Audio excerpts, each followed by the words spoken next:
Baik, kakak-kakak selamat pagi ya, selamat datang kembali di ruang virtual ini.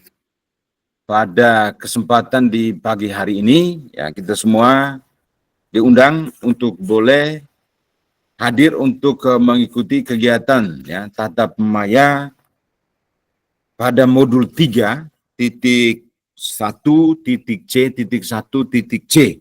Ya, kuatkan pemahaman komunitas belajar di sekolah.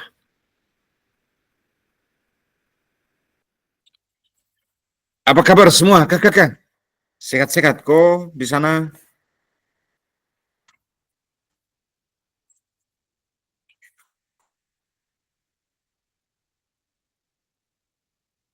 Baik, kakak-kakak sekalian ya, sebelum kita memulai pelaksanaan kegiatan kita di Tatap Maya ke-15, kakak-kakak. Di Tatap Maya ke-15 hari ini, maka marilah kita membuka ya kegiatan Tatap Maya kita hari ini dengan doa. Jadi, kakak-kakak izinkan saya berdoa menurut agama dan keyakinan kita masing-masing. Untuk itu yang beragama Katolik mohon untuk mengikuti doa yang saya bawakan. Marilah kita berdoa dalam nama Bapa dan Putra dan Roh Kudus. Amin. Ya Allah Bapa di dalam kerajaan surga, kami tak henti-hentinya bersyukur dan berterima kasih atas segala rahmat, berkat, bimbingan dan tuntunanmu yang boleh kami alami sepanjang dari malam sampai dengan pagi hari ini. Tuhan, sebentar lagi kami akan mengikuti kegiatan tatap maya di ruang virtual ini. Kami mohon berkat-Mu ya Tuhan, agar Engkau boleh memberikan kami pencerahan, memberikan kami tuntunan, agar dalam perjalanan tatap maya kami pada kesempatan pagi hari ini, boleh berjalan dengan aman dan lancar. Berkatilah kami ya Tuhan, hari ini sepanjang dan segala masa. Amin. Dalam nama Bapa dan Putra dan Roh Kudus. Amin. Baik, kakak-kakak, kita langsung ya pada aktivitas kita, dan untuk itu mohon izin saya share screen dulu kakak-kakak.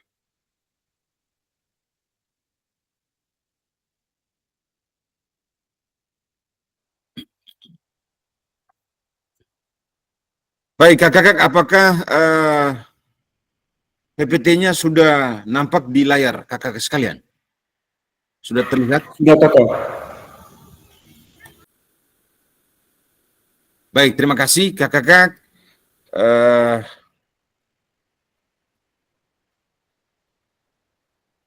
Kita langsung ya. Jadi yang pertama ini saya kembali menyapa kakak-kakak sekalian. Salam dan bahagia. Assalamualaikum warahmatullahi wabarakatuh. Salam damai sejahtera. Om Swastiastu. Nama budaya. Salam kebajikan rahayu. Untuk kita semua di ruang virtual ini. Salam sehat. Salam PJOK. Jaya, jaya, jaya, jaya. Jaya, jaya, jaya. Salam PJOK. Jaya, jaya, jaya.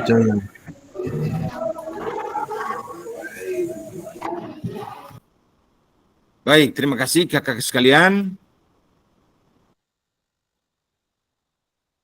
Tentunya ya saya berharap bahwa pagi hari ini kita semua boleh mengikuti kegiatan tatap maya ini dengan baik, karena memang hari ini kita akan membahas tentang bagaimana ya komunitas ya belajar di sekolah atau yang disebut dengan KBS.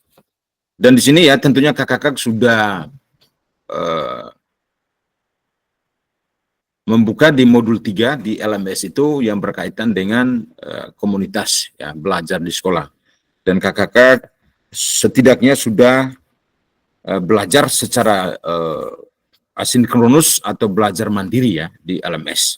Sehingga hari ini kita boleh ya bersama-sama untuk menguatkan pemahaman ya menguatkan pemahaman kita tentang bagaimanakah itu KBS ya, atau komunitas belajar di sekolah.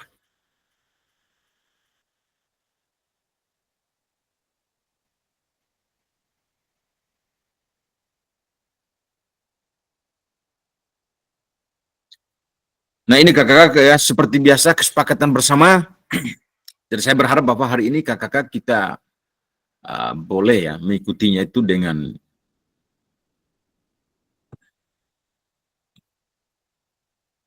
secara baik ya dalam kegiatan tatap muka kita hari ini. Jadi yang pertama itu menyalakan kamera. Jadi ini situasional kakak-kakak. Kalau memang jaringannya kurang begitu bersahabat atau mungkin suaranya terputus-putus, jadi mungkin kakak-kakak bisa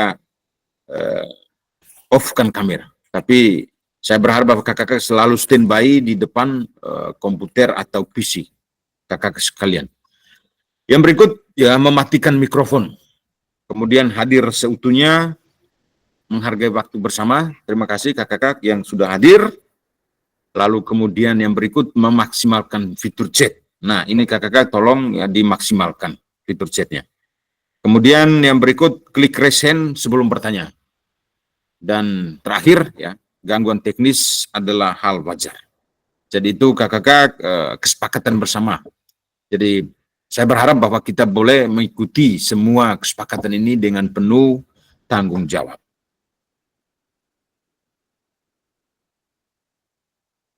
Nah ini kakak-kakak pada sesi kita hari ini ya, ada beberapa hal yang harus kita bicarakan, kita membahas secara bersama. Jadi ada dua hal ya, atau dua aspek yang menjadi tuntutan kita dalam bagaimanakah kita memahami ya komunitas ya belajar di sekolah atau yang disebut dengan KBS. Jadi indikator utama yang pertama, bahwa guru dapat memahami saling tergantung untuk mencapai tujuan pengajaran yang mereka bersama-sama dan bertanggung jawab secara kolektif pada komunitas belajar di satuan pendidikannya. Kemudian yang kedua, guru dapat memahami konsep kokurikuler dan ekstrakurikuler yang terkait dengan pendidikan jasmani.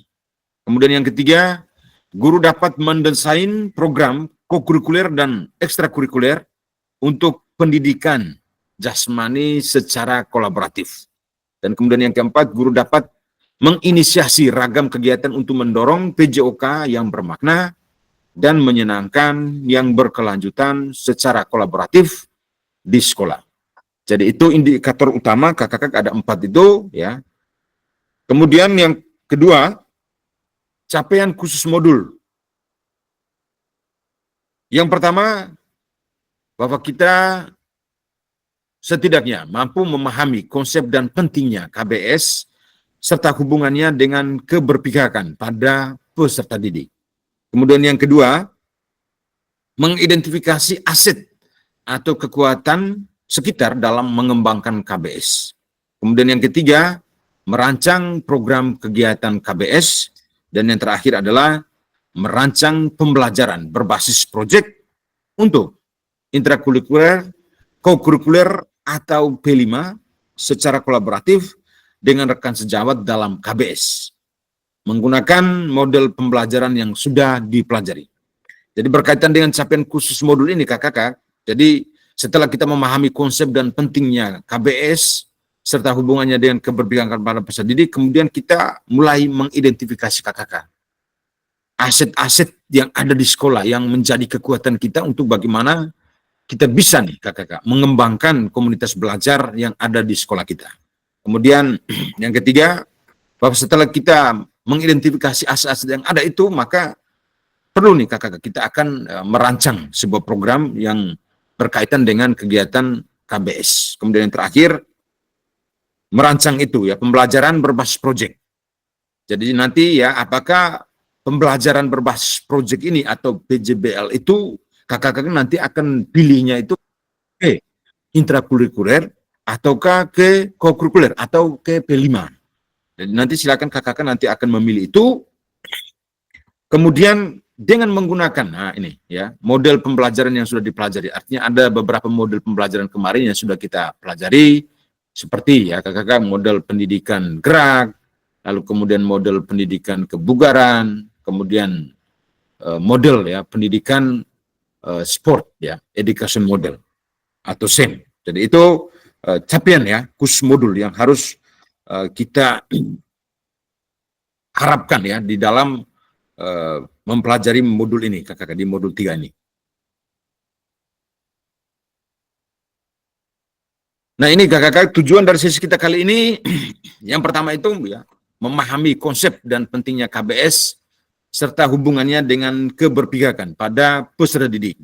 Kemudian yang kedua mengidentifikasi aset atau kekuatan sekitar dalam mengembangkan KBS. Kemudian yang ketiga merancang program kegiatan KBS. Jadi seperti yang sudah saya jelaskan pada slide sebelumnya tadi kakak. Kemudian yang berikut, nah ini kakak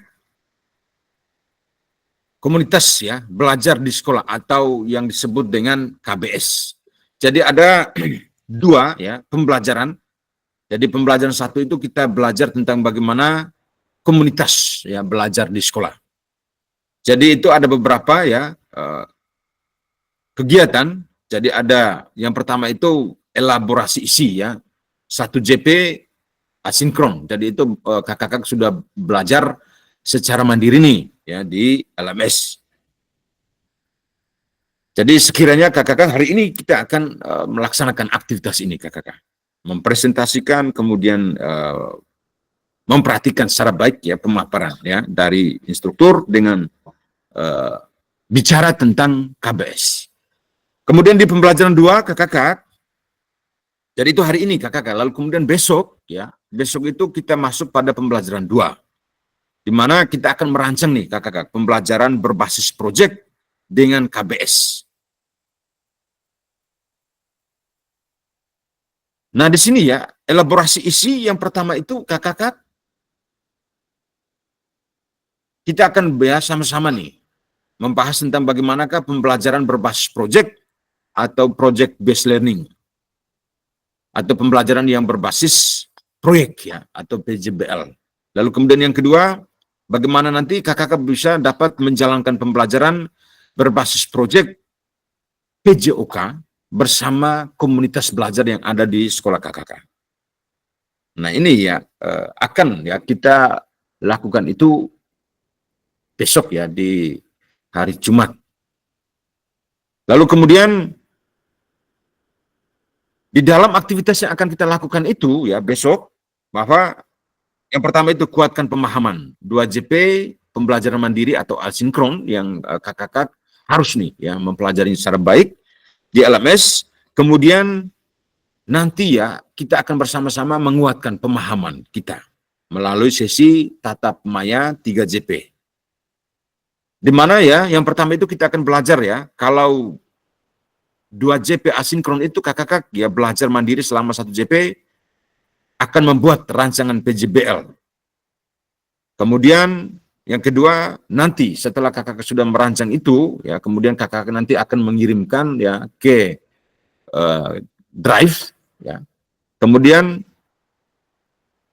kita akan masuk pada sisi tatap maya.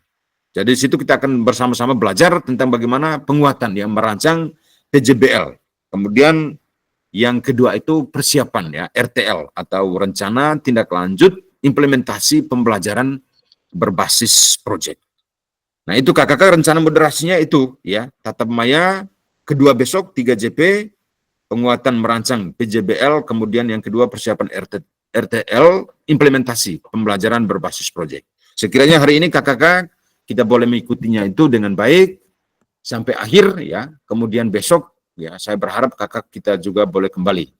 Dan saya selalu mengharapkan ya kehadiran dan partisipasi dari kakak-kakak, tapi perlu diingat kakak-kakak agar selalu nih ya menjaga kesehatan ya, agar nanti dalam pelaksanaan kegiatan PKG ini sampai akhir nanti kakak-kakak boleh kita lewati bersama secara baik.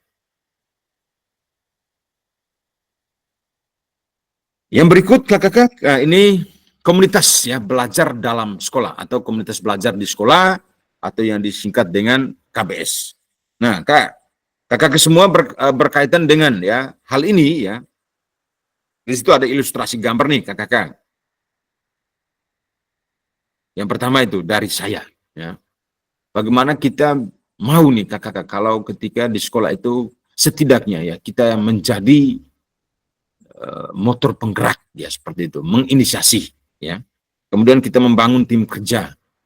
Setelah kita membangun tim kerja kakak-kakak, paling tidak di situ ya kita akan melibatkan semua stakeholder yang ada di sekolah atau ya semua komunitas atau warga sekolah, di mana bahwa di sana itu ada sekolah, rekan sejawat, guru-guru ya, pegawai, siswa dan lain sebagainya.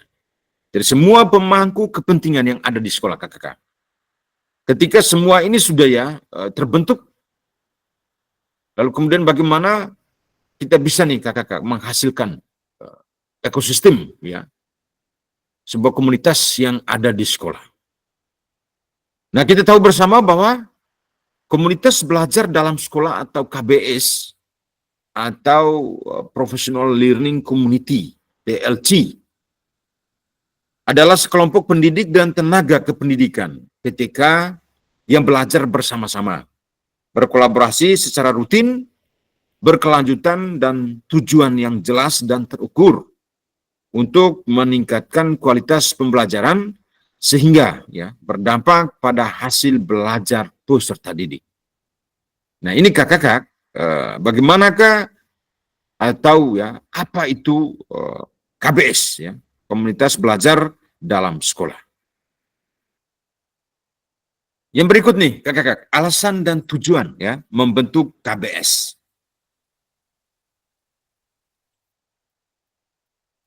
Yang pertama, memberikan motivasi belajar.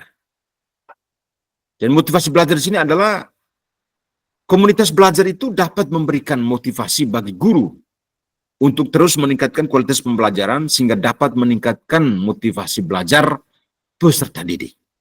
Nah, di sini adalah bahwa dengan kehadiran ya KBS di sekolah itu dapat memberikan motivasi untuk kita ya, atau untuk kakak-kakak semua atau untuk guru ya untuk terus meningkatkan kualitas pembelajaran sehingga dapat meningkatkan motivasi belajar peserta didik. Kemudian yang kedua, kesempatan belajar. Nah, ini kakak-kakak ya bahwa komunitas belajar itu memberikan kesempatan bagi semua guru untuk terus belajar dan mengembangkan diri.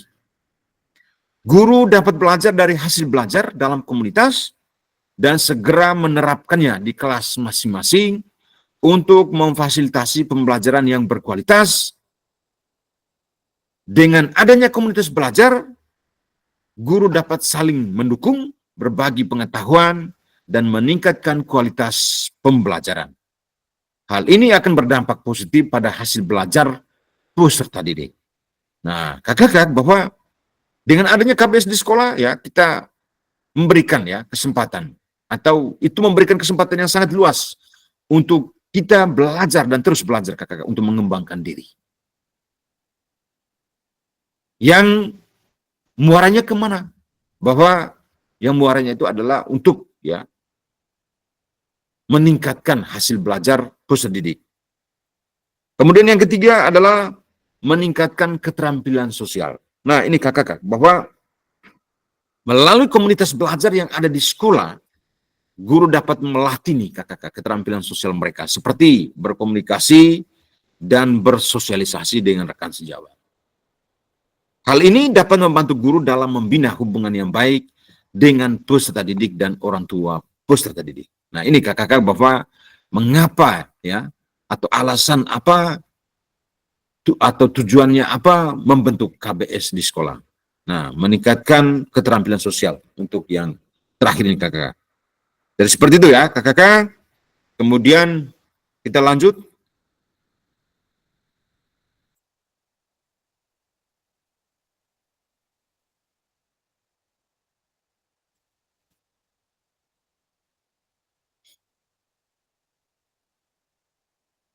Yang keempat nih kakak-kakak. KBS dapat meningkatkan kemampuan dan profesionalisme mengajar. Nah, ini kakak-kakak bahwa guru yang selalu berusaha untuk mempelajari hal-hal baru akan memiliki keterampilan yang diperlukan untuk mengajar dengan efektif dan memaksimalkan proses pembelajaran di dalam kelas. Guru harus merespon perubahan yang terjadi dengan cepat dan harus senang pada belajar. Belajar sepanjang hayat agar dapat melahirkan inovasi-inovasi pembelajaran mutakhir sesuai zaman, sesuai pengetahuan, sehingga dapat memberikan pembelajaran yang lebih baik dan berkualitas bagi peserta didik. Nah, ini fungsinya ya, tujuan kenapa KBS itu dibentuk di sekolah kakak-kakak. Bapak, ini setidaknya kita dapat ya merespon perubahan-perubahan yang terjadi dengan cepat ya, dan harus senang ya untuk belajar. Jadi belajar sepanjang hayat dan dapat melahirkan sebuah inovasi-inovasi pembelajaran. Artinya yang dapat menciptakan guru yang kreatif ya, inovatif. Nah, seperti itu kakak-kakak. Kemudian yang terakhir ya,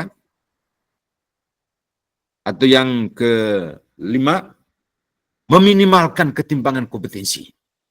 Jadi dengan adanya ya KBS di sekolah, bahwa di dalam komunitas belajar terjadi nih kakak-kakak pertukaran pengetahuan dan pengalaman antara guru-guru.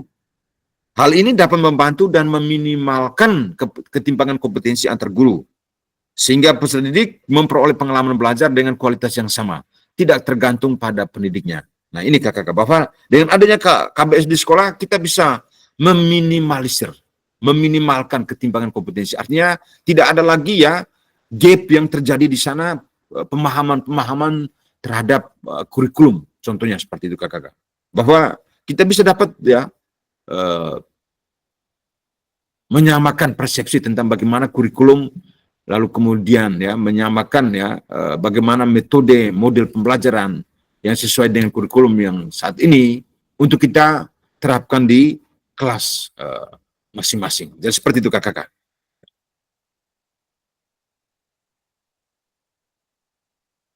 Yang berikut ya 3 ide besar ya KBS, bahwa di dalam komunitas belajar ya, di sekolah itu kakak-kakak bahwa ada 3 ide ya, ide besar. Yang pertama, fokus pada pembelajaran.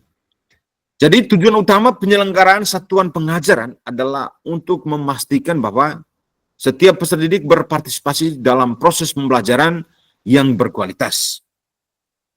Bukan sekedar belajar, tetapi bagaimana peserta didik dapat belajar sampai tingkat keberhasilan tertinggi. Pencapaian tertinggi dari kemampuan peserta didik adalah sesuatu yang harus dikejar. Maka guru terikat untuk terus belajar. Sangat penting agar guru dalam satuan pengajaran bersama-sama menciptakan ya, struktur pembelajaran yang melekat sebagai bagian dari kegiatan sehari-hari. Nah, ini kakak-kakak bahwa 3 ide besar ini, yang pertama itu fokus pada pembelajaran. Jadi bahwa kita bukan hanya sekedar belajar, tetapi bagaimana peserta didik itu atau siswa kita dapat belajar sampai tingkat keberhasilan tertinggi. Nah, ini kakak-kakak bahwa fokus ya pada pembelajaran yang pertama. Kemudian yang kedua,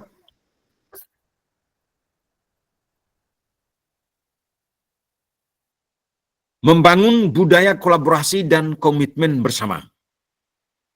Kegiatan pembelajaran di satuan pendidikan akan lebih optimal jika guru dapat berkolaborasi dengan guru lainnya. Kemitraan ini diciptakan untuk memberikan suasana belajar bersama di mana ada rasa saling ketergantungan, serta pengakuan bahwa belajar dan keberhasilan peserta didik adalah tanggung jawab semua guru dan tenaga kependidikan atau semua stakeholder ya yang ada di sekolah. Kemudian guru dan tenaga kependidikan menyepakati komitmen bersama untuk meningkatkan kualitas pembelajaran peserta didik dan bertanggung jawab kepada semua peserta didik di unit pengajaran masing-masing. Nah, ini kakak-kakak Bapak, dengan adanya KBS itu kita dapat membangun budaya kolaborasi, ya, kerjasama, ya, dan kita bisa membangun sebuah komitmen bersama bahwa bagaimana untuk meningkatkan mutu pendidikan atau kualitas pendidikan di satuan pendidikan kita, maka salah satunya adalah kita ya, berada atau kita mampu memaksimalkan ya KBS di sekolah itu dengan baik. Seperti itu kakak-kakak. Kemudian yang ketiga, berorientasi pada hasil belajar pelajar peserta didik. Nah, di sini adalah bahwa guru perlu mengetahui hasil belajar peserta didik dengan cara mengumpulkan bukti-bukti ya berupa hasil penilaian peserta didik yang dijadikan dasar seluruh proses pembelajaran di masyarakat. Peningkatan hasil belajar peserta didik dapat diamati dengan membandingkan bukti ya, berupa hasil penilaian peserta didik sebelum dan sesudah dilakukan intervensi. Kemudian yang berikut, nah ini kakak-kakak siklus komunitas belajar. Kalau kemarin kita sudah belajar secara mandiri ya, maka di situ kita sudah belajar nih, atau sudah setidaknya sudah mulai memahami tentang bagaimana siklus komunitas belajar. Jadi ada 4 siklus itu ya. Yang pertama refleksi awal, kemudian yang kedua itu perencanaan, kemudian yang ketiga implementasi, dan yang keempat itu adalah evaluasi. Nah, berkaitan ya dengan siklus komunitas belajar ini kakak-kakak, mungkin kita bisa berbagi ya praktik ya baik melalui ruang virtual ini kakak-kakak untuk kita bersama-sama nih. Kira-kira seperti apa nih kakak-kakak? Atau hal-hal langkah-langkah apa yang dilakukan ketika kita masuk pada siklus yang pertama, yaitu refleksi awal. Kemudian setelah kita masuk di refleksi awal, yang berikutnya adalah kita masuk pada perencanaan, kemudian implementasi, kemudian evaluasi. Kira-kira seperti apa nih kakak-kakak berkaitan dengan siklus ini? Mungkin ada yang bisa memberikan ya elaborasi atau tanggapannya terkait dengan siklus ini. Silakan kakak-kakak.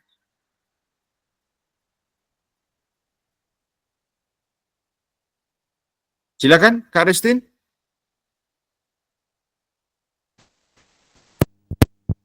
Terima kasih atas waktu dan kesempatan yang diberikan. Di sini saya mencoba untuk mengelaborasi tentang siklus, 4 siklus dalam KBS yang saya ketahui. Mungkin di sini ya pengalaman saya, karena di sini mungkin kami di sekolah sudah ada namanya komunitas belajar. Di sini mungkin dalam refleksi awal ini, di sini di mana kita berbagi pengalaman, di mana pengalaman kita di saat kita mengajar, mungkin di situ siswanya mungkin ada yang mungkin tidak terlalu fokus untuk dalam kondisi di dalam pelajaran, mungkin di situ siswa mungkin tidak fokus ataupun siswanya terlalu aktif. Nah, di situ kami mulai dengan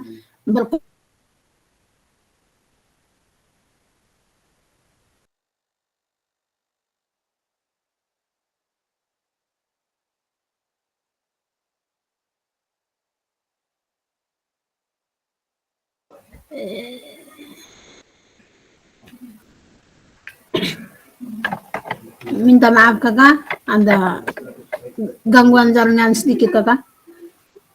Nah, di sini mungkin saya coba menjelaskan ulang lagi. Di sini tentang refleksi awal, dari siklus refleksi awal ini, mungkin kalau dari pribadi saya, pengalaman saya, di sini kami ketika ada masalah atau ada kendala di dalam proses pembelajaran di kelas, di sini kami saling melakukan refleksi ataupun evaluasi ketika siswa itu mungkin di dalam kelasnya kurang aktif. Di sini kami sesama guru saling berbagi pengalaman. Mungkin itu saja kakak, saya kembalikan.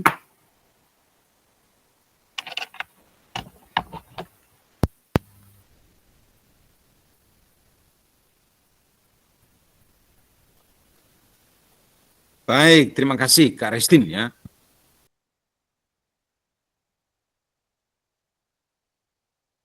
Oke, silakan Kak Loli. Baik, terima kasih untuk waktunya. Saya pada kesempatan ini bercoba untuk mengelaborasi siklus dari komunitas belajar. Seperti yang disampaikan oleh Kak Kristin tadi, bahwa di sekolah kami juga mengalami hal yang sama, khususnya pada penerapan P5. Karena memang pengetahuan kami tentang P5 ini, kami hanya mendapatkan dari PMM. Ya, maka penting bagi kami, yang pertama, untuk bisa mencoba belajar hal yang baru ini, tentunya pada sebuah komunitas komunitas belajar di sekolah yang kami bentuk, khususnya pada tim P5, ya, kami mencoba mengangkat tema tentang bangunlah jiwa raga, khususnya bullying, karena di sekolah sering terjadi itu bully, sering mengucapkan kata-kata kotor yang sepertinya sudah biasa diucapkan karena mungkin keseharian di masyarakatnya mereka sering mengucapkan itu. Jadi kami perlu mengangkat tema itu untuk menciptakan lingkungan belajar yang nyaman, karena dampak dari bully ini setelah saya pelajari ternyata dampaknya begitu besar terhadap kemajuan belajar peserta didik. Jadi kami coba, setelah melakukan refleksi itu, kami mencoba membuat perencanaan P5 itu, kami bersama rekan-rekan guru yang lain itu, kami laksanakan di setiap hari Sabtu dengan mengadopsi modul yang ada di PMM. Sedikit kami hanya merubah sesuai dengan kondisi yang ada di sekolah. Dan implementasi itu kami laksanakan setiap hari Sabtu. Setiap hari Sabtu kami laksanakan. Namun kami belum sampai pada tahap evaluasi. Ya, evaluasi. Mungkin pada kesempatan yang berharga ini sebentar kami bisa mendapatkan pengetahuan baru atau penguatan dari kakak fasilitator. Ya, itu masih yang berkaitan dengan P5. Berhubung setelah sesi tatap muka kemarin ada materi tentang SEM, ya. Nanti melalui pembelajaran kedepannya mungkin saya coba mengangkat tentang SEM ini. Sekian saya kembalikan kakak. Terima kasih.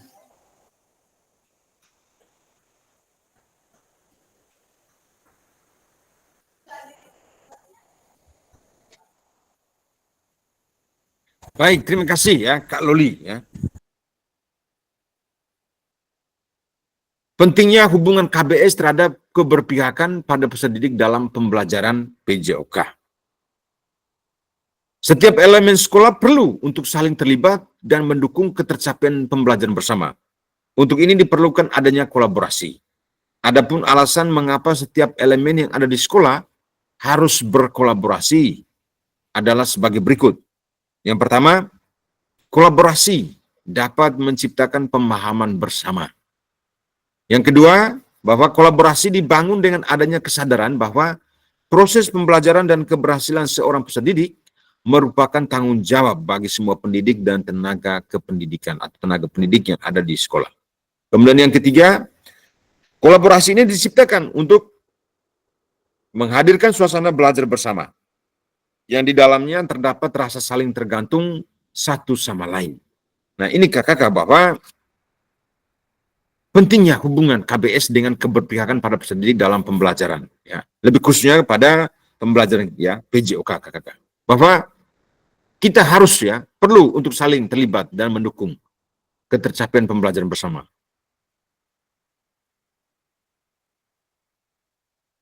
Karena dengan adanya kolaborasi ya kita dapat menciptakan ya atau menghadirkan suasana belajar bersama yang di dalamnya ya terdapat rasa saling ketergantungan satu sama lain. Dan seperti itu kakak bahwa pentingnya hubungan KBS terhadap keberpihakan peserta didik dalam pembelajaran. Lebih khususnya pada pembelajaran PJOK. Terus yang berikut bahwa kompetisi guru PJOK tersebut dapat diasah dan dikuatkan melalui KBS. Bahwa komunitas belajar dalam sekolah ini terdiri dari guru dan tenaga kependidikan termasuk kepala sekolah di dalamnya. Pembentukan KBS akan mencapai tujuan yang diharapkan apabila anggota KBS tersebut dapat merumuskan 4 pilar yang terdiri dari yang pertama kakak, misi bersama, kemudian yang kedua visi bersama, yang ketiga nilai, dan yang keempat tujuan. Penerapan komunitas belajar. Yang pertama, kepemimpinan berbagi dan mendukung. Kemudian yang kedua, komitmen dan nilai bersama. Kemudian yang ketiga, pembelajaran kolektif dan penerapannya. Yang keempat, berbagi praktik. Dan yang kelima, kondisi mendukung atau struktur dan hubungan. Nah, ini kakak bahwa penerapan komunitas belajar yang ada nanti di sekolah itu harus mencakup 5 hal ini, kakak. Kepemimpinan berbagi dan mendukung, bagaimana ya kepala sekolahnya seperti apa, kemudian rekan sejawatnya seperti apa, kemudian ya tenaga pendidikannya seperti apa, apakah ini mendukung atau tidak, kemudian saling berbagi ya, baik itu berbagi praktik ya, berbagi praktik baik dan lain sebagainya. Kemudian bagaimana komitmen ya, dan nilai-nilai yang ada di dalam KBS itu untuk seperti apa. Jadi itulah yang harus nih. Kemudian kondisi mendukung, struktur dan hubungan, artinya bahwa apa yang mendukung terjadinya ya pelaksanaan atau implementasi dari KBS yang ada di sekolah. Seperti itu kakak. Baik, kakak, berkaitan dengan ini ya. Yang pertama ya, apa nama KBS yang ada di sekolah, kakak sekalian. Kemudian yang kedua, apakah fase KBS ya, komunitas belajar kakak atau Bapak Ibu berada pada fase inisiasi, implementasi ataukah keberlanjutan. Kemudian yang ketiga, apa saja kegiatan yang dirancang dalam program KBS. Kemudian yang keempat, jelaskan latar belakang dan tujuan dan gambaran singkat bentuk kegiatan yang akan dilakukan. Kemudian yang kelima, kapan kegiatan tersebut akan dilaksanakan. Oke, waktu kita ya 15 menit saja. Silakan nanti kakak mengisinya itu di link yang sudah saya sematkan ya di kolom chat. Oke, kita pantau bersama-sama apakah kakak sudah ya menyelesaikan ya 5 ya pertanyaan ya pemantik ini melalui Jamboard ya.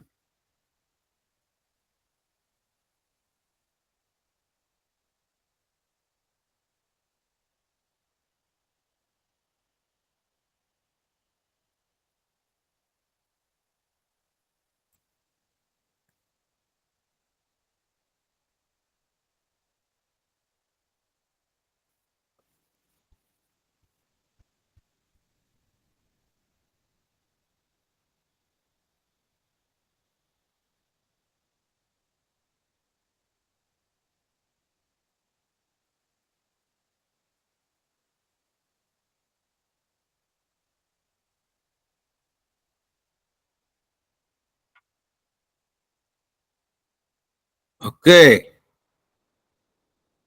ada beberapa kakak yang sudah ya mengisinya ya. Yang pertama Pak Haji ya. Komunitas belajar, nama komunitas ya. Komunitas belajar UPTD SD Negeri Warunembu. Kemudian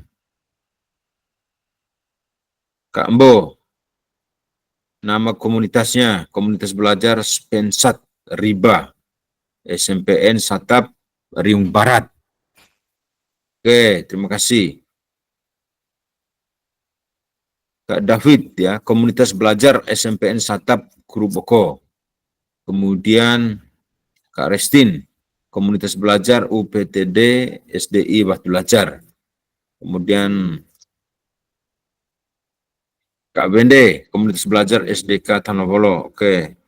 Kak Loli, Komunitas Belajar SMK Negeri Riung. Oke. Kak Leo, Komunitas Belajar UPTD SDN Sobo. Baik. Kak Eman, Komunitas Belajar Semas Katolik Kejora Riung. Oke, terima kasih kakak. Ya, jadi kakak yang lain yang belum ya silakan nanti diselesaikan ya. Terus kemudian ya pertanyaan soal kedua. Apakah fase KBS Ibu Bapak berada pada fase inisiasi, implementasi ataukah keberlanjutan? Di sini ya Kak Ambo ya fase inisiasi. Kak Loli fase inisiasi. Oke, semua ini masuk pada fase inisiasi ya kakak. Ini karena rata-rata nih sekolah masih pada fase inisiasi. Oke, silakan Kak Luli.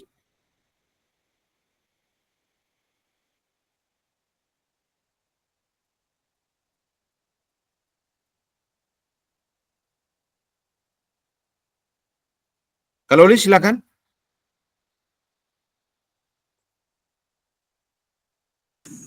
Baik, terima kasih untuk waktu dan kesempatannya. Ya, pada kesempatan ini saya menyampaikan bahwa di sekolah kami ini masih pada tahap inisiasi, karena setelah saya mempelajari modul di LMS itu, bahwa fase inisiasi itu kami baru sampai pada menumbuhkan nilai kepemimpinan di antara para pendidik. Setelah itu kami berbagi data peserta didik, terus dialog, terus berangkat dari permasalahan-permasalahan yang muncul di sekolah. Itu saja, ditambah dengan hubungan kami yang saling peduli akan adanya masalah tadi yang ada di sekolah tadi, seperti bullying tadi. Ya, mungkin itu saja yang bisa saya elaborasi. Saya kembalikan, Kak.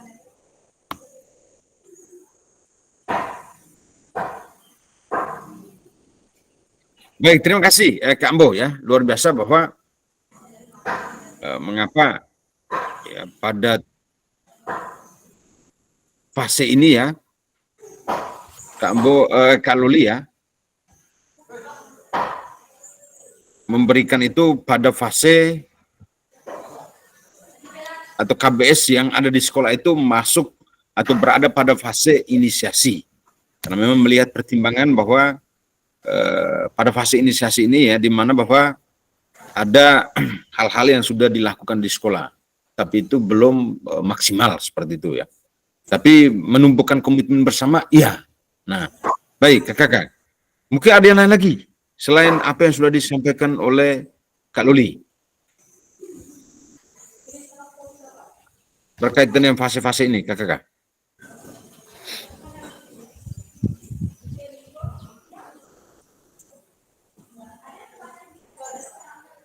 Oke, Kambo, silakan Kambo.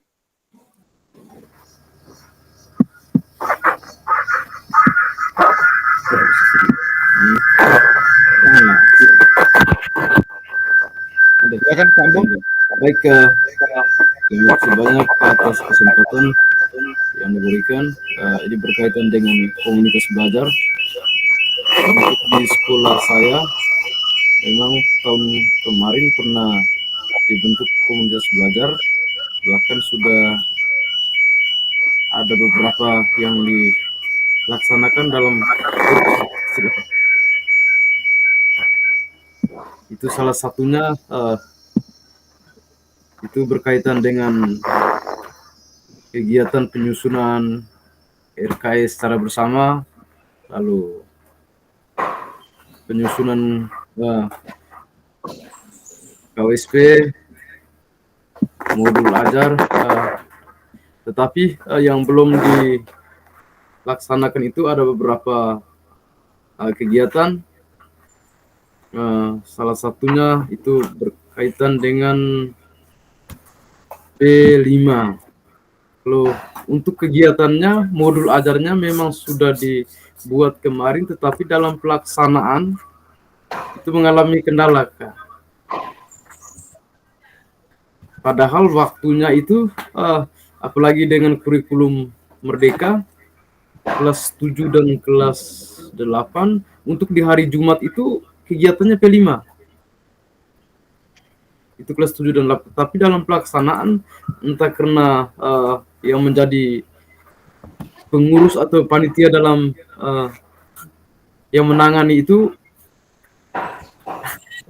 tidak berjalan, atau kalau untuk KPU sudah termasuk SK-nya semua sudah, tetapi entahlah orangnya, manusianya yang menangani itu menjadi kendala, Kak. Hingga sering untuk kegiatannya awal saja, kegiatan awal P5 waktu itu yang dikerjakan itu penanaman tanaman obat-obatan toga. itu di komplek sekolah, kebetulan lahannya juga luas, tetapi prosesnya hanya langkah awal saja. Kegiatan selanjutnya bahkan sampai terakhir evaluasi dan lain itu tidak dilaksanakan. Nah, semacam kami yang tidak masuk dalam kepanitiaan atau yang untuk mengurus itu, untuk menyampaikan paling sebatas penyampaian saja. Ketika tidak berjalan, kadang kita prihatin juga ketika hari Jumat itu siswa kelas 7 dan kelas 8 itu satu hari full itu tidak ada kegiatan. Untuk KBM karena jadwalnya tidak ada kegiatan belajar mengajar dalam ruangan, karena mereka fokusnya ke P5, tetapi pelaksananya tidak. Itu kendalanya kan, saya kembalikan.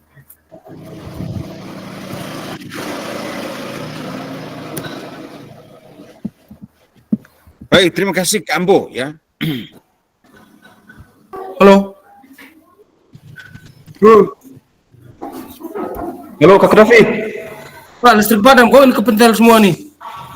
Iya nih, saya jaringan kayaknya. Tidak, kita di sini listrik padam nih. Kepentel semua nih. Mohon izin kakak, listrik padam.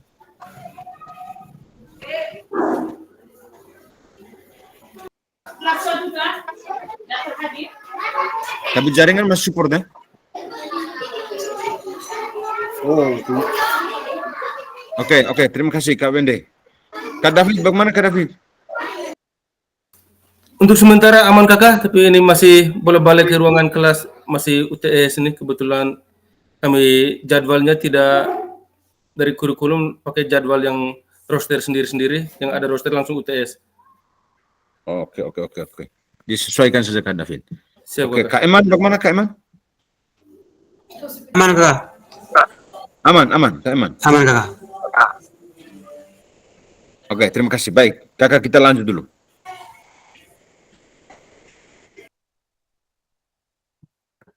Oke. Ya, kakak, apakah fase KBS kakak berada pada fase inisiasi, implementasi, atau keberlanjutan? Baik, rata-rata semua di sini adalah masuk pada fase inisiasi. Baik, terima kasih.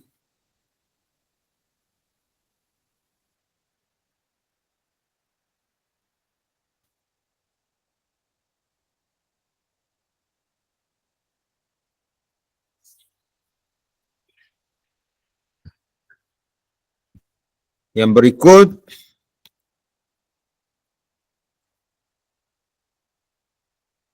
apa saja kegiatan yang dirancang dalam program KBS?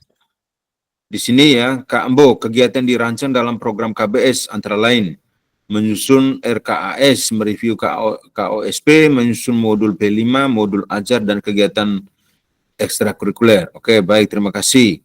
Kak David, yang dirancang dalam program KBS yakni penyusunan RKA, penyusunan perangkat, tingkat satuan pendidikan, melaksanakan RKTL, dan yang sudah disepakati. Oke, terima kasih Kak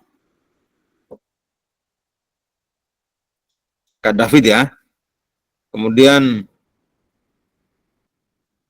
Kak Bende menyusun perangkat ajar, menyusun kegiatan eskul olahraga. Oke. Kemudian Kak Restin, kegiatan yang akan dirancang dalam program KBS menyusun RKA, menyusun perangkat ajar, menyusun program P5, menyusun kegiatan ekstrakurikuler. Oke. Kak Paji, kegiatan dirancang dalam program KBS adalah penyusun RKAS, mereview KOSP, menyusun modul P5, menyusun RPP modul ajar, menyusun kegiatan ekstrakurikuler. Oke. Kak Loli,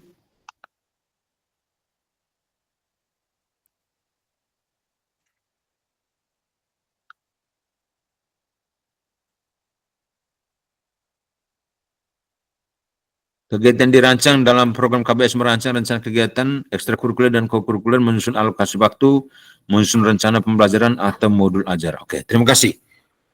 Ya, silakan kakak yang lain juga ya boleh nanti menyesuaikan ya.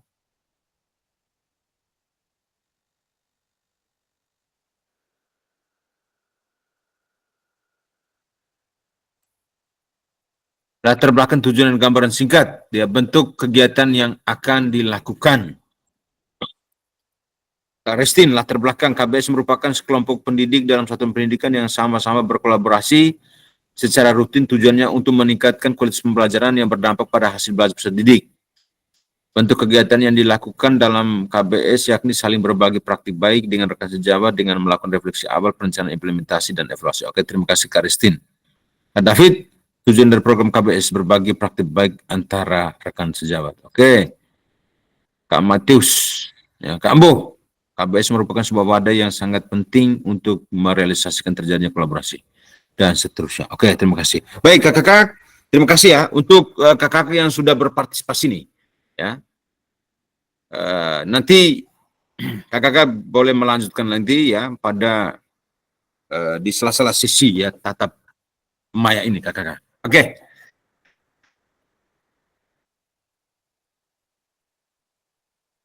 Baik, nanti saya akan pantau ya di link ya. Link Canva yang sudah kakak kerjakan tadi. Baik. Oke, kakak kita lanjut dulu pada aktivitas berikut.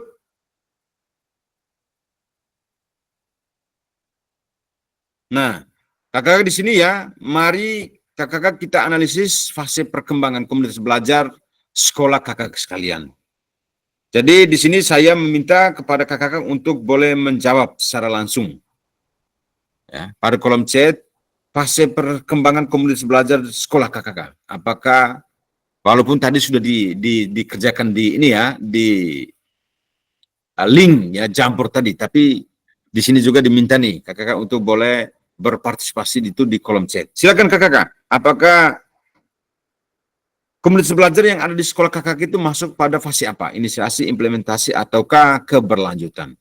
Silakan kakak.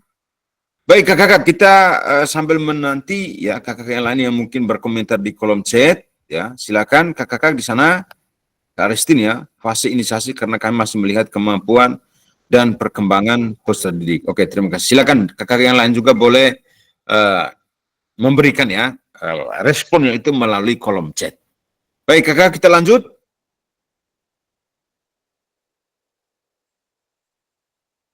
Nah ini kakak ya, fase perkembangan ya, fase perkembangan yang ada di sekolah. Yang pertama ya, kita bicara tentang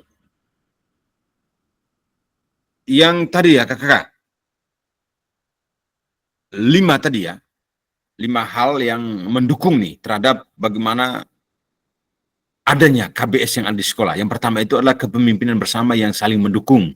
Nah, inisiasi ya, fase inisiasi menumbuhkan kepemimpinan di antara para peserta didik, di antara para pendidik. Kemudian yang kedua, nilai dan visi bersama, bahwa di sana ya, guru-guru ya, atau rekan sejawat atau semua yang ada di dalam komunitas itu memiliki nilai dan norma yang dianut. Artinya bahwa setidaknya harus ya memiliki hal itu ya. Kemudian pembelajaran dan praktik baik secara kolektif. Berbagi data peserta didik, dialog, kemudian berbagi praktik baik yang dilakukan masing-masing. Sudah terjadi pengamatan, dorongan, atau dukungan antara pihak. Itu masuk pada fase inisiasi. Kondisi struktur yang mendukung, ya, asesmen dan identifikasi kebutuhan akan sistem dan sumber daya. Kemudian yang berikut, kondisi hubungan yang mendukung atau kondusif. Sudah ada hubungan yang saling peduli. Oke, itu kalau ketika kita masuk pada inisiasi. Kemudian implementasi ya. Bicara tentang kepemimpinan bersama yang saling mendukung, maka di situ ya, kalau fase implementasinya adalah berbagi kekuasaan, otoritas, dan tanggung jawab. Kalau keberlanjutan, pengambilan keputusan yang bersifat luas untuk komitmen dan akuntabilitas.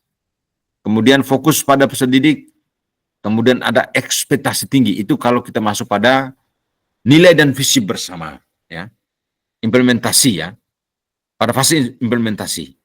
Kemudian kalau fase keberlanjutan, bahwa di sana ada pengajaran dan pembelajaran yang dipandu oleh visi bersama. Terus yang berikut, berbagai praktik baik yang dilakukan masing-masing. Kalau inisiasinya adalah sudah terjadi pengamatan, dorongan atau dukungan antar pihak. Lalu kemudian kalau fase implementasinya adalah berbagi hasil praktik belajar. Kemudian tawaran umpan balik, mentoring dan coaching. Kemudian keberlanjutan, ada analisis hasil pekerjaan peserta didik dan praktik terkait. Nah, ini kakak-kakak perlu menganalisis secara baik kakak-kakak. Yang berikut,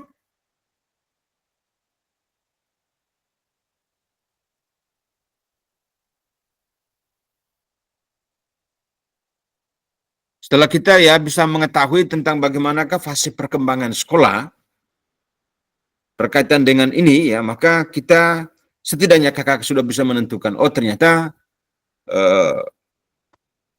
HBS yang ada di sekolah kami itu sudah masuk pada fase ini. Ya, bukan lagi fase inisiasi, bukan lagi fase implementasi, mungkin sudah ada yang masuk sampai dengan fase keberlanjutan. Seperti itu kakak-kakak. Oke, kita lanjut.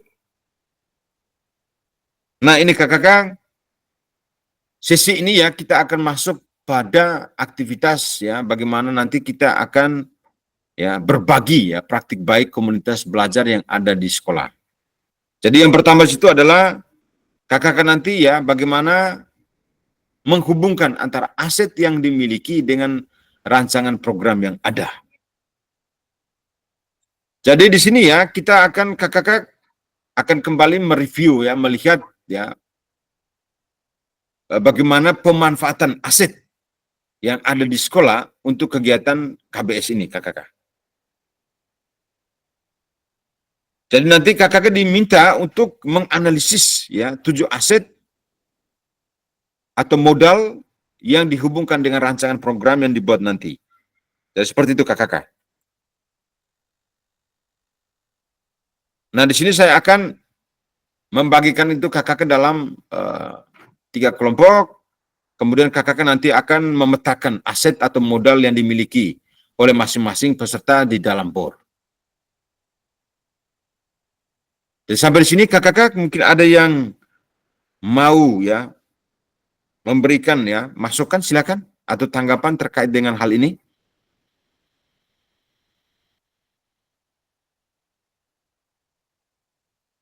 Atau kita langsung saja kita bagi dalam beberapa kelompok dan dalam 3 kelompok. Kemudian kakak nanti akan menyusuni ya, memetakan ya aset-aset yang ada berkaitan dengan 7 aset itu, kemudian pemanfaatannya. Aset itu dalam pembelajaran PJOK yang berpusat atau yang berpihak pada peserta didik.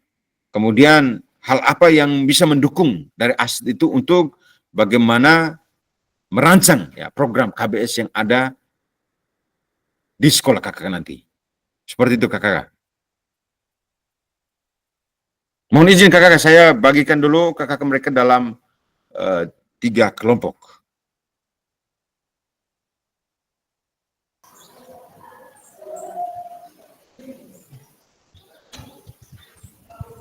Selamat pagi, selamat siang.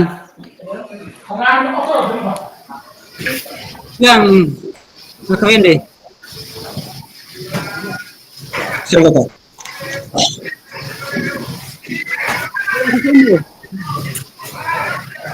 Kakak Resti, Kakak Wende, Kakak Loli, selamat siang. Oke, selamat. Kirim dulu dengan atau punya video tuh Kak Embo. Siang kakak, Hah? Embo, kakak Loli dengan Kirim dulu kakak Wende. Saya screen ini tidak lihat. Jangan lagi ini Ya, ilangin ini aset satu manusia.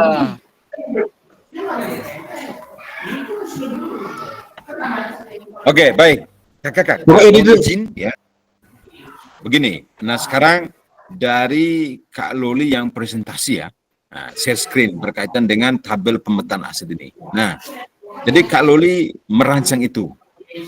Yang pertama aset manusianya, ada pendidik, ada kepala sekolah, ada orang tua, ada guru, rekan sejawat, ada pegawai. Kemudian pemanfaatan aset, ya.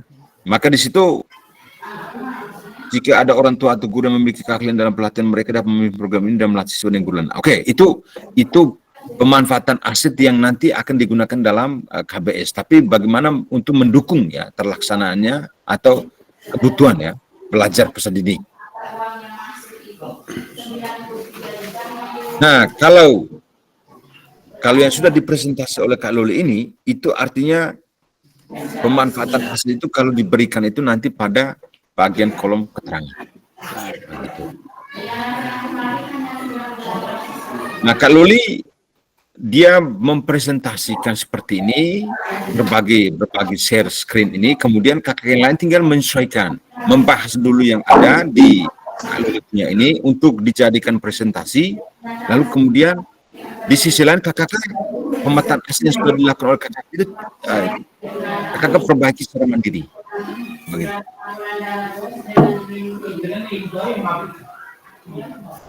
Seperti itu ya kakak bisa tuh? Iya, iya.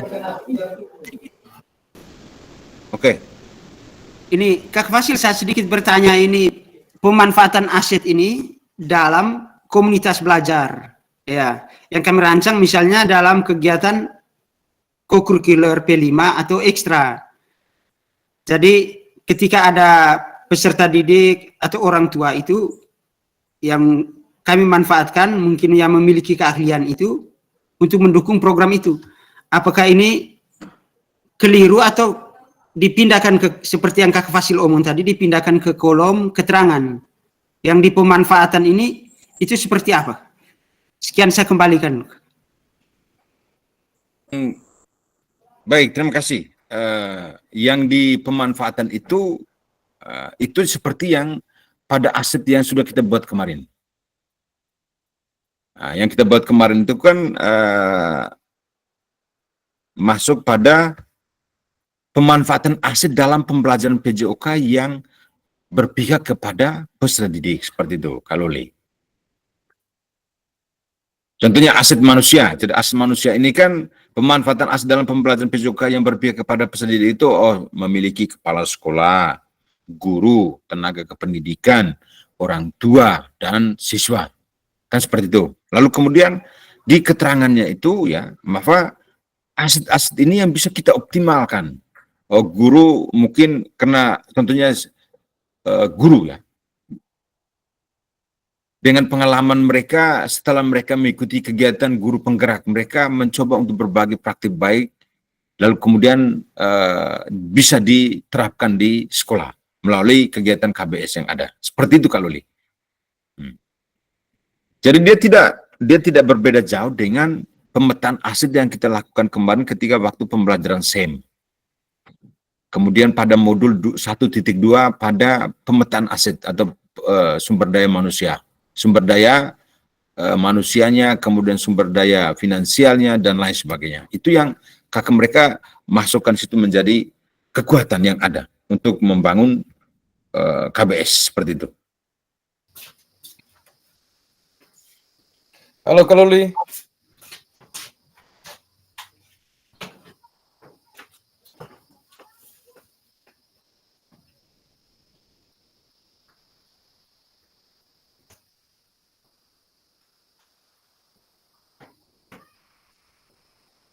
Salah satu tahap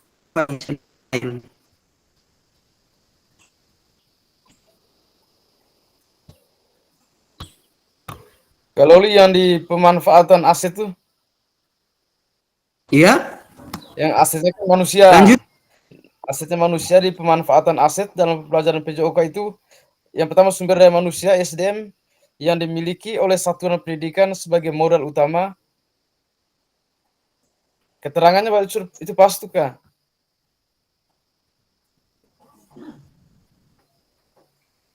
Sabar. Di sini Ya, di pemanfaatan aset tuh sumber daya manusia dalam kurung SDM yang dimiliki sumber daya manusia dalam kurung SDM yang dimiliki oleh satuan pendidikan sebagai modal utama untuk mengoptimalkan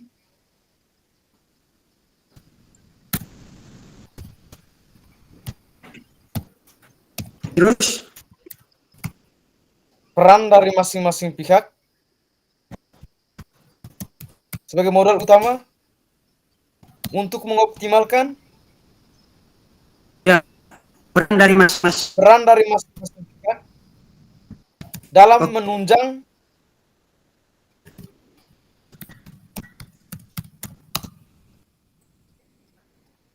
Menunjang pembelajaran sesuai dengan mata pelajaran yang diampu.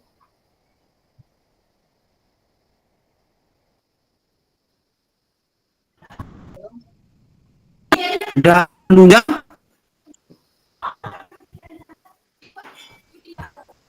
dalam pembelajaran Pembelajaran sesuai dengan mata pelajaran yang diampu.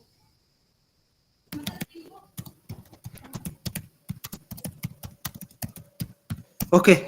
Terutama mapel PJOK yang berpihak pada peserta didik. Ya, mata pelajaran yang diampu yang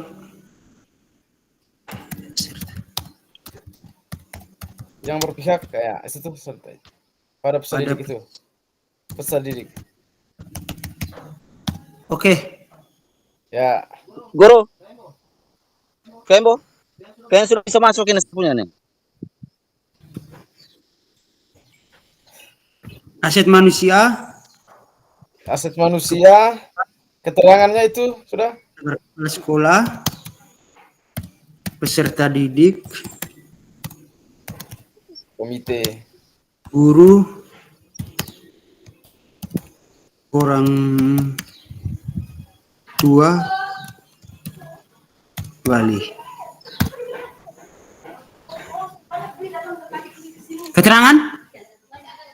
Keterangan itu tuh kadar itu suka. Oke. Lanjut sosial. Kaloli. Ya, Kaloli. Pak jelaskan. Saya kirim ini dari sini saja. Saya kirim. Sudah, kami sudah ulang lagi. Tidak, tinggal ini screenshot. Oh, sudah baik, sudah mau ketik sudah. Aset apa nih? Sudah ada ini kok. Oh, baik sudah.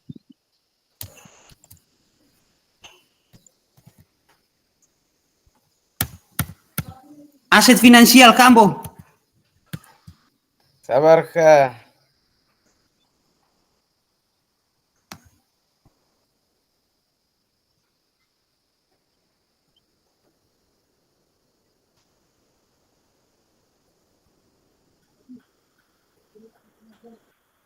Hah?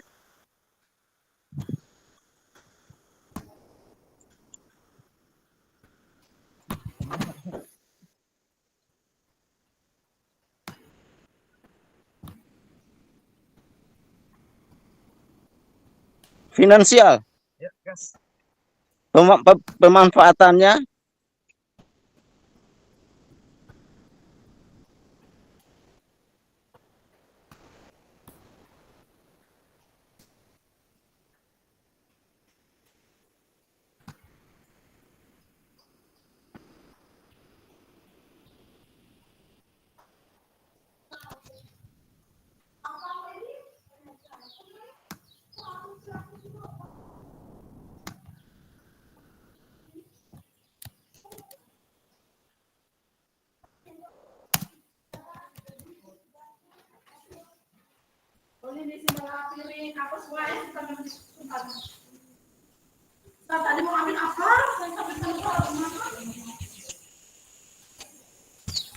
Terus,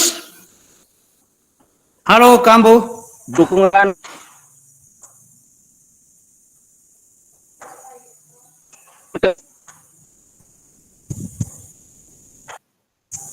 keuangan yang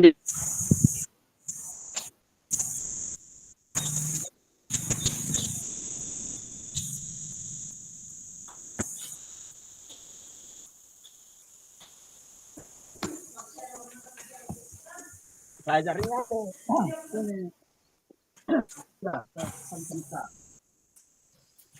Terus. Kalau Li, Ya, aset apa tadi? aset Finansial.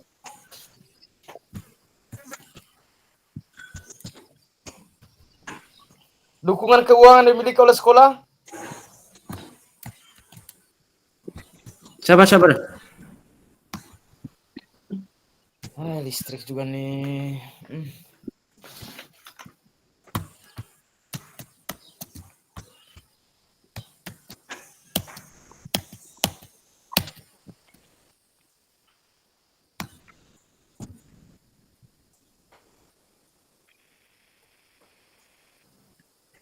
Oke, kakak mohon izin, kita semua sudah kembali ke main room. Waktu sudah selesai. Nah, sekarang tinggal kita masuk pada tahapan presentasi. Seperti itu kakak. Mungkin mohon izin Kak Loli untuk boleh stop share screen-nya dulu. Oke, terima kasih Kak Loli.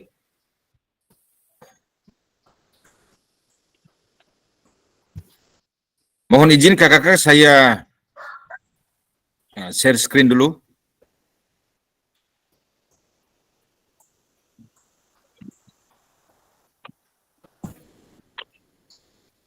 Jadi kakak juga memang situasi sekarang listrik padam, kemudian jaringan sudah mulai cekot-cekot ini. Tapi saya berharap semoga kita sampai akhir sesi masih bisa bertahan. Seperti itu kakak. Jadi kita maksimalkan waktu yang ada ya kakak. Karena memang hampir semua ini listrik padam.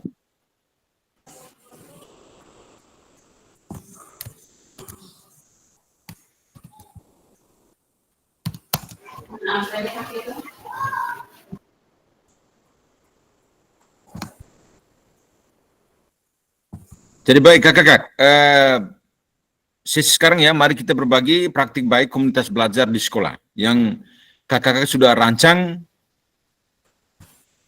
bagaimana kakak menghubungkan antara aset yang ada di sekolah, yang dimiliki itu dengan rancangan program yang nanti kakak akan buat di dalam pembelajaran nanti. Seperti itu.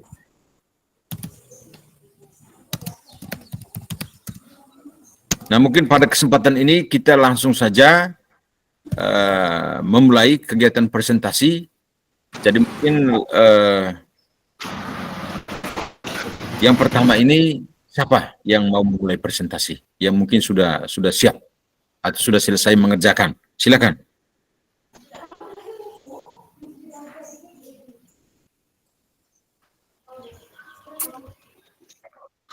Oke. Kak Loli, silakan Kak Loli.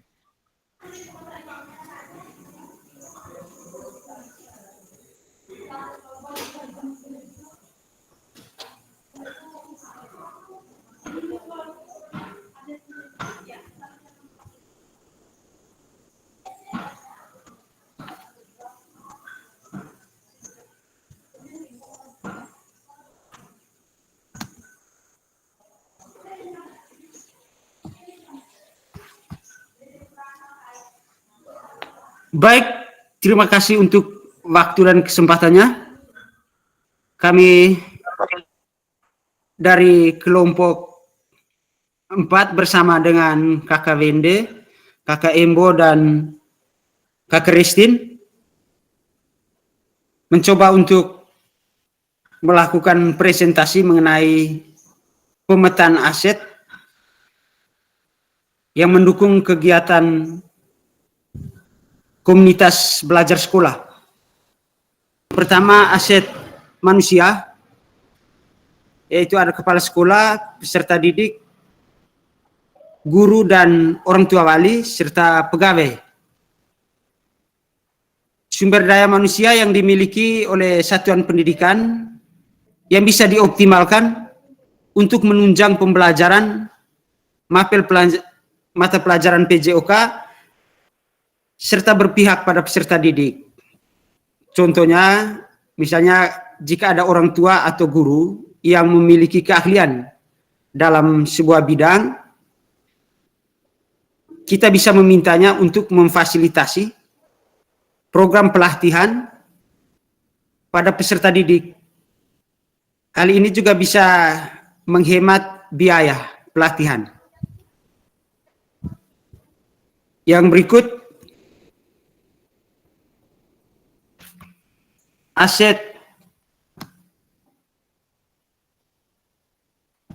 finansial, yaitu ada di sekolah kami ini ada sumber dana, yaitu dana BOS dan sumbangan komite sekolah. dari dana yang ada ini kami mencoba mengalokasikan dana untuk merenovasi fasilitas olahraga agar lebih nyaman dan menarik, serta membeli alat peraga yang paling mendesak yang ada di sekolah.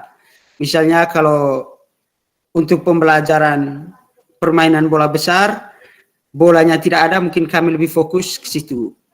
Karena mungkin minat siswa lebih besar ke permainan.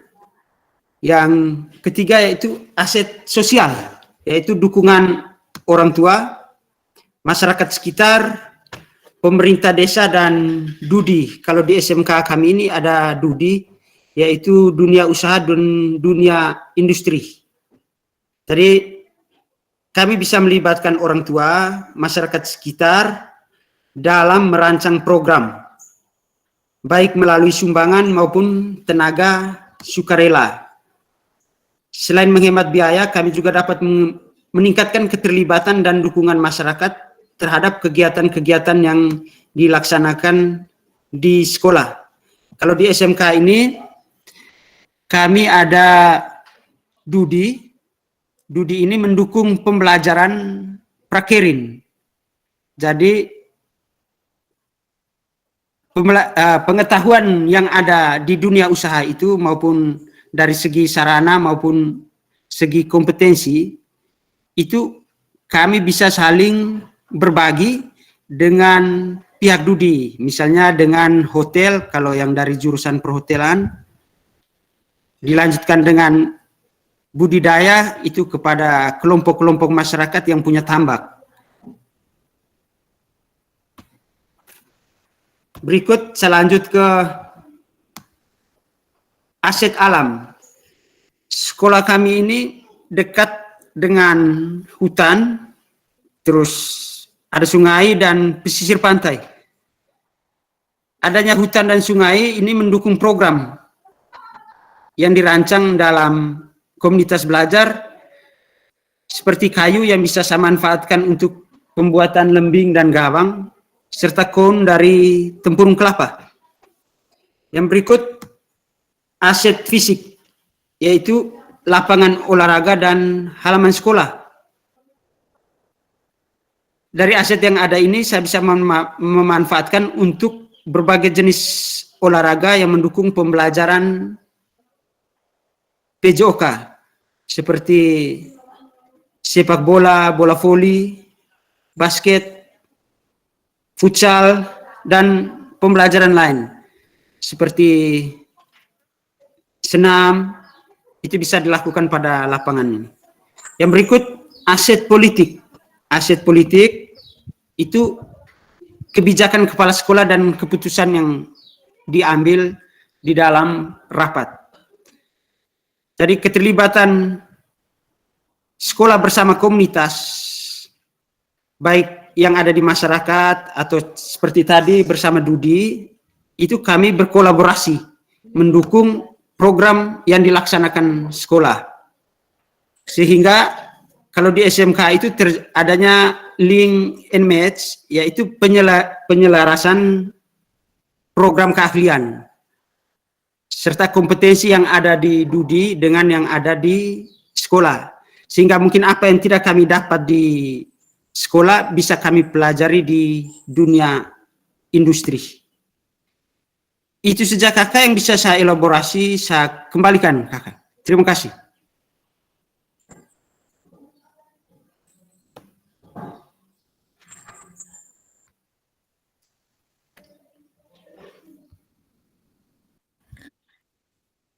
Baik, terima kasih Kak Luli yang sudah mempresentasinya ya dengan luar biasa yang berkaitan dengan rancangan ya, pemetaan aset yang mendukung kegiatan ya KBS yang ada di sekolah. Baik, terima kasih kakak-kakak, lebih khusus untuk Kak Luli berkaitan dengan apa yang sudah dipresentasikan nih dari Kak Luli berkaitan dengan pemetaan aset nih. Mungkin ada hal yang mau disampaikan atau ditambahkan untuk melengkapi rancangan ya. aset yang sudah dibuat oleh Kak Luli ini, mungkin pada sisi ini saya beri kepada kakak yang lain untuk boleh menanggapi, sekedar untuk melengkapi yang sudah dipresentasikan oleh Kak Luli. Silakan, mungkin dari kakak yang lain. Dari ketujuh aset yang ada ini mungkin ada hal-hal di mana yang mau ditambahkan dari kakak semua. Silakan, kakak. Mungkin berkaitan dengan ini apa tidak ada yang mau ditambahkan atau mungkin ada yang mau ditambahkan dari kakak yang lain? Silakan. Lagi kita masih ada waktu untuk boleh memberikan kesempatan kepada kakak yang lain untuk mempresentasikan. Atau pas kok kakak?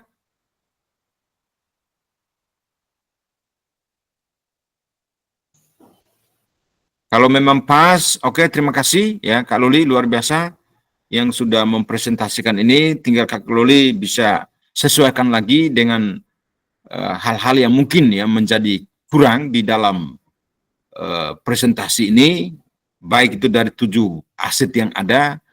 Jadi nanti silakan Kak Luli bisa revisi dan lengkapi ya. Kemudian ini menjadi tugas yang nanti juga akan di-upload ya ke LMS begitu. Baik, mungkin itu dulu Kak Luli, mohon izin Kak Luli untuk stop share screen dulu. Mungkin kita lanjutkan dulu ke kakak yang lain. Silakan. Kita butuh lagi satu sebelum kita masuk pada aktivitas berikutnya. Silakan kakak.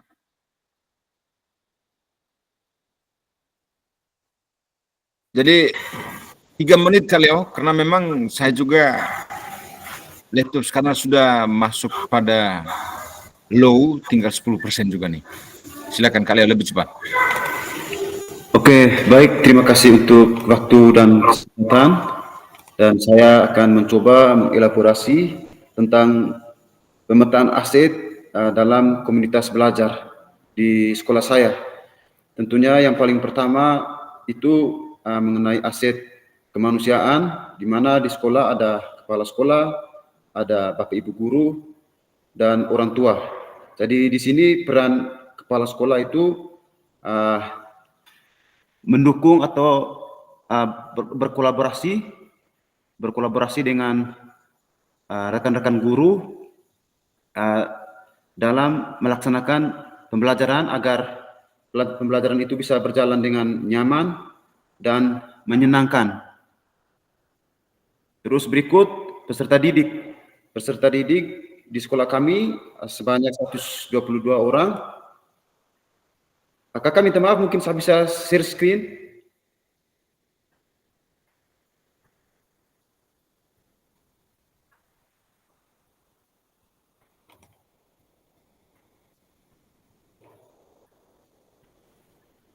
Silakan Kak Leo, boleh share screen. Siap kakak.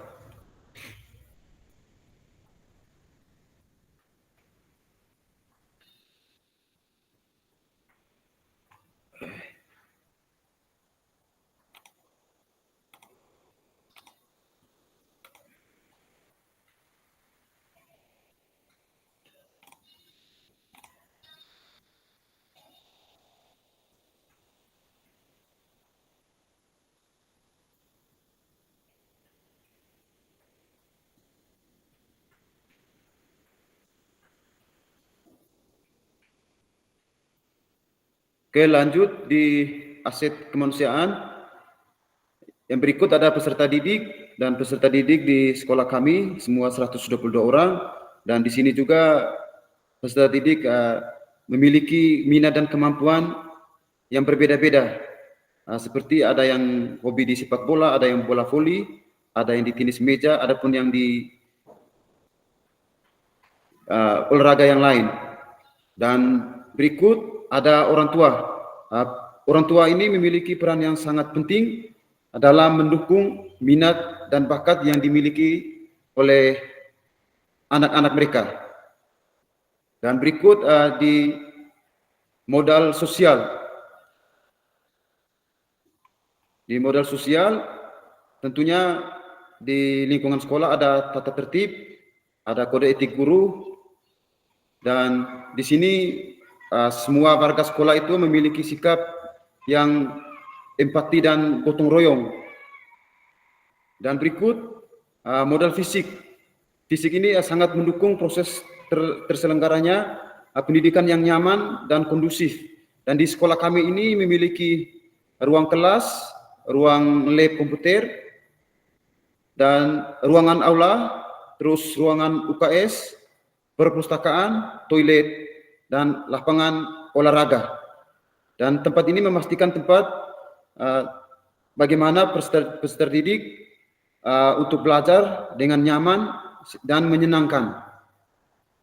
Dan berikut ada lingkungan alam di sini yang kami manfaatkan. Itu ada pekarangan di belakang sekolah yang ditanami seperti tanaman pisang, jagung, dan lapangan di sini dimanfaatkan untuk kegiatan olahraga. Dan berikut finansial. Untuk finansial, sumber keuangan yang ada di sekolah ini yaitu dari dana BOS dan dana komite. Dan yang digunakan itu untuk membeli keperluan seperti alat olahraga. Ada yang bola kaki, bola voli, dan yang lain-lain. Dan berikut politik, model politik. Di sini kami melakukan kerjasama. Yang paling pertama itu dengan Dinas Pendidikan, terus dengan Puskesmas dan pemerintah desa setempat. Terus berikut yang ketujuh, agama dan budaya. Dan agama dan budaya ini kebetulan sekolah kami ini berdekatan dengan gereja, dan di sini juga biasa juga dilaksanakan kegiatan ekstrakurikuler agama.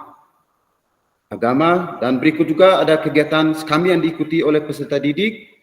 Dan berikut di sini kami itu setiap hari Sabtu ada misa anak sekolah yang dibagi di setiap masing-masing sekolah di wilayah kami di sini. Dan tentunya di situ juga sebagian besar peserta didik kami berperan dalam liturgi atau misa. Dan mungkin dari saya hanya itu saja. Sekian dan terima kasih.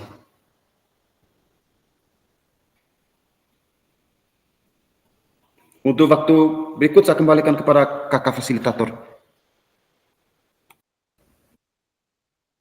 Baik, terima kasih ya, luar biasa. Kami berikan apresiasi juga ya kepada Kak Leo yang boleh mempresentasikan. Artinya Bapak ini sudah ya menggambarkan tentang bagaimana cara penyusunan ya aset ya yang nantinya ada keterhubungannya dengan proses ya pembelajaran atau KBS yang nanti akan dirancang oleh kakak-kakak nanti pada aktivitas berikutnya. Terima kasih Kak Leo. Mungkin dari apa yang sudah dipresentasikan oleh Kak Leo ini, mungkin dari kakak yang lain pas atau mungkin ada perlu yang mau disampaikan, silakan kakak.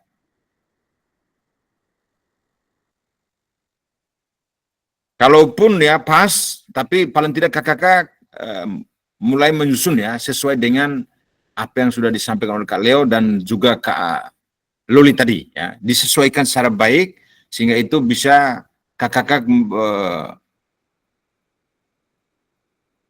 lakukan itu sebagai pegangan untuk nanti masuk pada aktivitas berikutnya, yaitu pada tahap rencana ya, tindak lanjut. Ya, seperti itu kakak. Baik, terima kasih Kak Leo.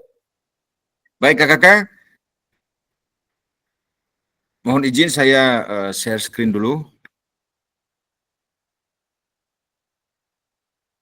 Ini juga baterai sudah mau hampir low nih kakak.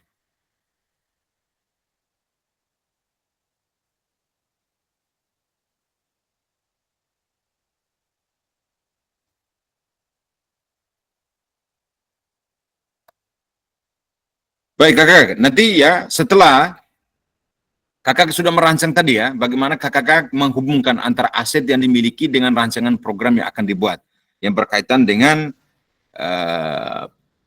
RTL nanti, ya, RTL nanti. Di sini ya, Yang kedua itu adalah setelah kita merancang, kemudian kita sudah mempresentasikan bersama tadi KKK. Yang kedua adalah ini KKK, ya. Apa saja inovasi yang telah KKK lakukan untuk lebih memberdayakan Kombel sebagai wadah pembelajaran PJOK yang berpihak pada peserta didik KKK. Artinya bahwa ada 3 ide besar di situ, ya. Yang pertama,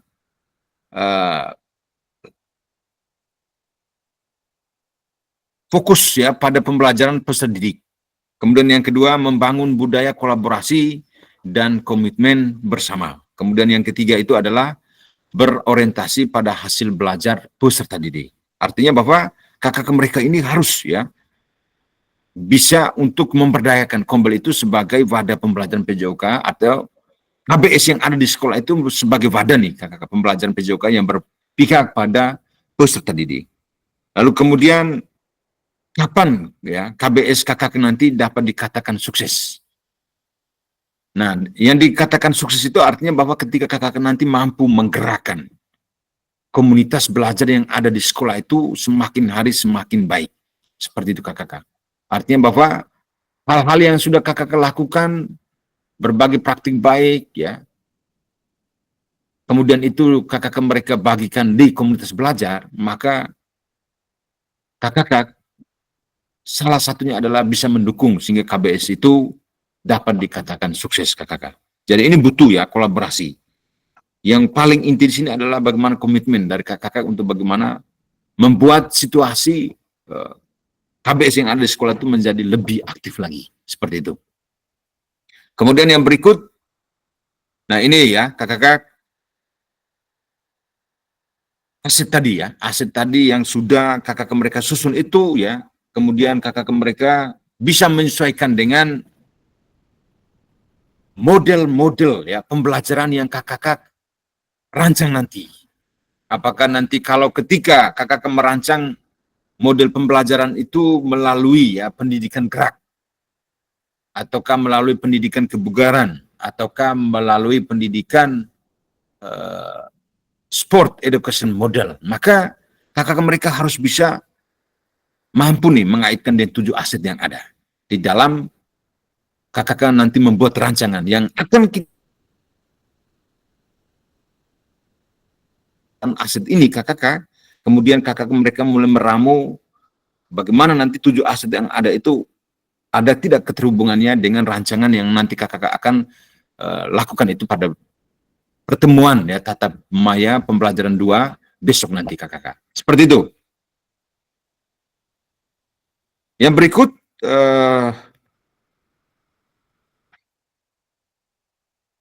kita masuk pada refleksi nih KKK. Jadi refleksi ini KKK bisa langsung ya menyampaikan berkaitan dengan apa-apa yang pengalaman apa yang sudah KKK dapat atau pemahaman apa yang sudah KKK dapat pada sesi tatap maya hari ini. Berkaitan yang pertama tadi dengan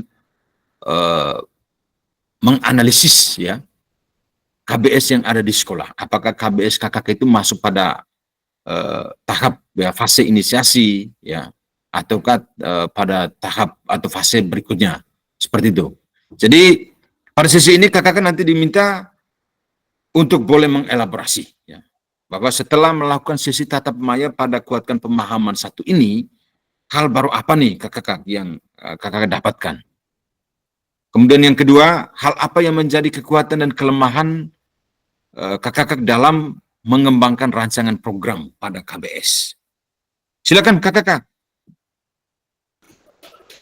Hanya kita jaringan sudah tidak bisa support lagi nih.